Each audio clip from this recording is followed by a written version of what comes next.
यह एक शांत और सुंदर गर्मियों का दिन होना था।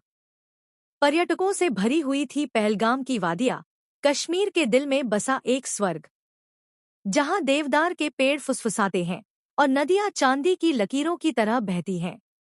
उनमें से एक थी रेहाना, दिल्ली की एक स्कूल टीचर, जो पहली बार अपने छोटे भाई अयान के साथ वहां आई थी। अयान अभी 14 का ही हुआ था और पहली बार बर्फ देखना चाहता था।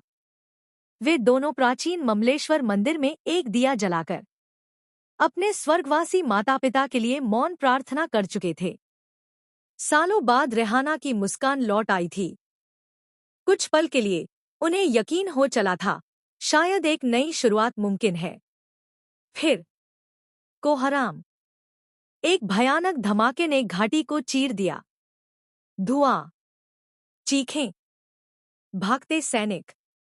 अयान का हाथ रेहाना की पकड़ से छूट गया। वो मुड़ी, खांसती हुई, दिल जोर जोर से धड़क रहा था। लेकिन वह जा चुका था। जमीन पर एक छोटी सी चप्पल पड़ी थी, धूल से सनी हुई। रेहाना की चीख पहाड़ों में घुल गई।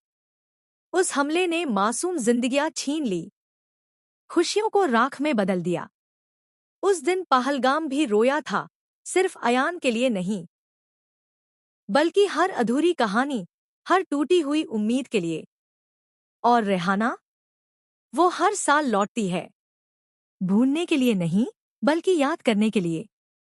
वो उसी मंदिर में एक दिया जलाती है और प्रार्थना करती है कि कभी कोई बहन अपने भाई को हिंसा में न खोए।